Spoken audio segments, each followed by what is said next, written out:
In 1805, the emperor addressed to the same sovereign the following words: "The world is large enough for two nations to live in, and reason is abundantly able to find the ways of conciliating everything.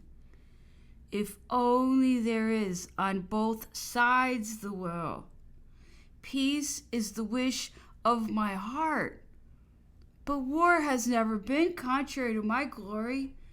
I conjure your majesty not to deny himself the happiness of voluntarily granting peace." In 1808, Napoleon united with Alexander to bring over the British cabinet two ideas of conciliation. Finally, in 1812, when the emperor was at the apogee of his power, he made again the same propositions to England. He always sued for peace after a victory, never after a defeat. A nation, said he, can replace men more easily than honor. It would be too sad an idea to think that war had been kept up only through the revengeful passions or the interests of parties. If an obstinate contest continued for so long a time, it was doubtless because the two nations understood each other too little, and each government erred as to the real condition of its neighbor. England saw, perhaps, in Napoleon only a despot who oppresses his country and exhausts all her resources to gratify his warlike ambition. She could not recognize that the emperor was the elect of the people, of whom he represented all the interests, material and moral, for which France had contended since 1789. It may also be held that the French government, confounding the enlightened aristocracy of England with the feudal aristocracy which weighed upon France before the Revolution, thought that it was dealing with an oppressive government. But the English aristocracy is like the Briar's of fable. It has a hold upon the people by 100,000 roots. It obtained from them as many sacrifices as Napoleon obtained efforts from the French nation, and it is worthy of notice in the contest between these two countries that the rivalry of England placed Napoleon at one time in a position to realize against that power European projects similar to that which Henri IV would have put in execution against Spain if the steel of a base assassin had not deprived France and Europe of that great monarch. We shall return in another chapter to a consideration of the morality of the end which the emperor designed to attain.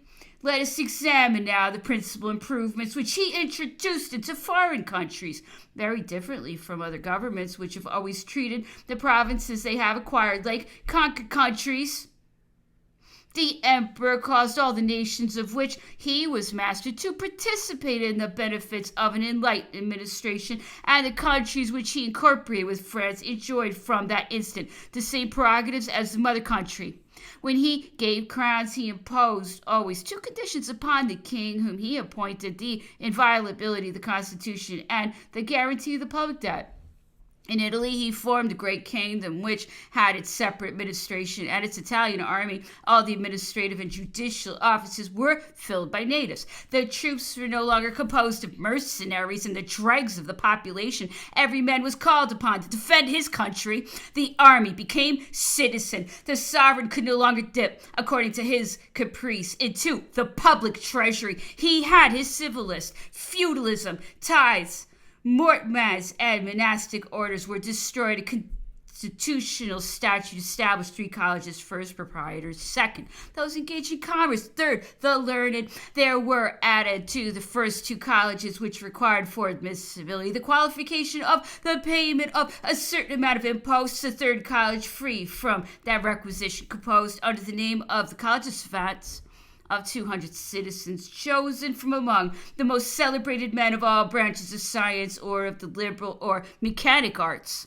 or from among those who had most distinguished themselves, whether by their doctrines in ecclesiastical matters or by their acquisitions in legislation, morals, politics, or administration. The citizens were organized into a national guard, the country divided into departments and administered by prefectures, by sub-prefectures, prefectures lost that provincial spirit which is the death of nationality. New laws concerning property and mortgages, simplified administration, and enriched the country. Agriculture, the sciences, and the arts were encouraged. The French Code was introduced, and publicity of proceedings in criminal matters was declared. Houses of industry were erected in several cities to put an end to mendicity. Convents were converted into hospitals. Justices of the peace were appointed, and the decimal system of money, weights, and measures was established.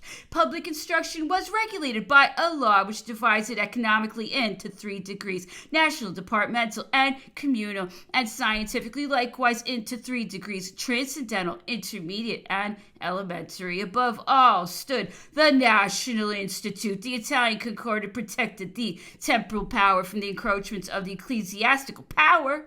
The various bonds of the people of Italy were drawn closer by more easy means of communication. The Alps were leveled and the Apennines cut by new routes, united Piedmont to the Mediterranean. Italian glory awoke, and for the first time since Caesar, Italian legions were seen to tread as conquerors of the soil of Spain. The name of Italy, so beautiful, dead for so many ages, was restored to provinces which until then had been severed. That name implies in itself a future of independence.